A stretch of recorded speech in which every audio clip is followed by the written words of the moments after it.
What's up guys, Robby Richardson here. I had a lot of questions about how to use this lure retriever. What is it? How can it save you lots of money in lures? I especially like to use this when I'm trolling big crankbaits in the springtime, or any crankbaits for that matter, for trout, walleye, anything that I got to troll near the structure and there's a good chance I'm going to get hung up.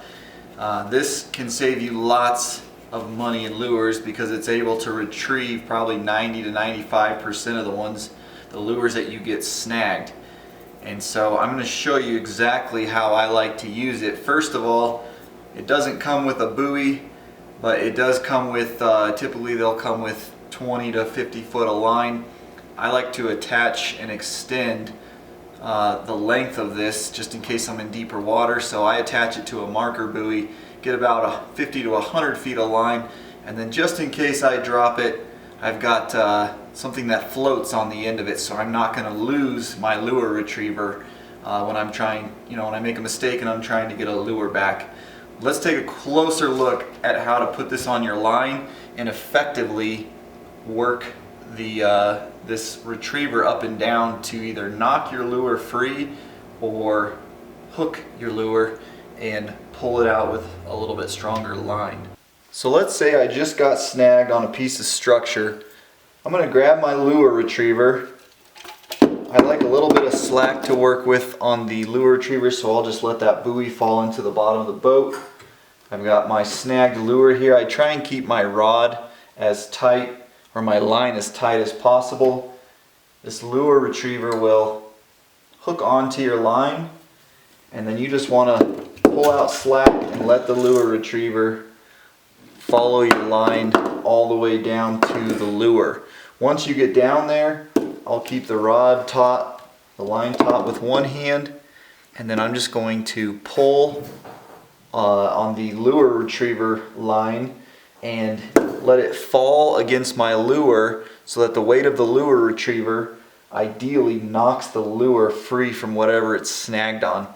I'll do this several times trying to break it free, and you'll get a little bit of a feel for what you should be doing with the rod, because you want to let some pressure off of your rod as the weight smacks down on the bait or whatever the bait's hooked on, and that kind of helps free the bait from whatever piece of structure or snag it may be, and then clear it as you start to pull it up away from that piece of structure.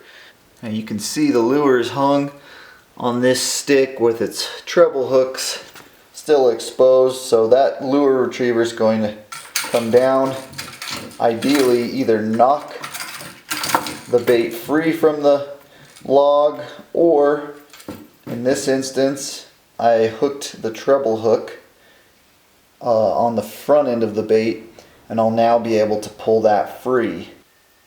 Now in the instant that the hooks are blocked by whatever your snag is, you're going to try and use this lure retriever to fall and disjar the bait with the weight of the lure retriever. So I want this to come down hard and fast and knock the bait free from whatever it's hooked on. And there are times that your lure retriever gets stuck. You can see there's a branch blocking the lure retriever from getting to the lure.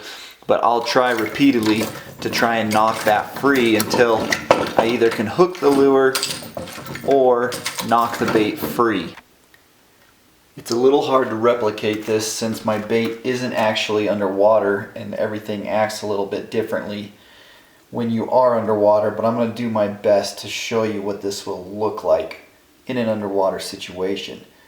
This is going to come down the line and knock that bait free.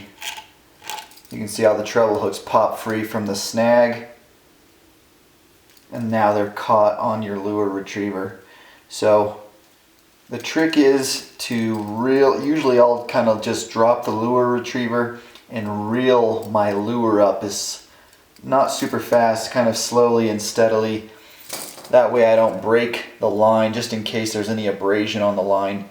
And I'm able to get that lure back, and then as soon as I get the lure back, I work on wrapping all of that line back onto the marker buoy so it doesn't get tangled up in a trolling motor or get in any kind of a tangle or knotted mess and make even more work for myself. So that really is how it's supposed to work, and I would say the strong majority of the time that's how it does work.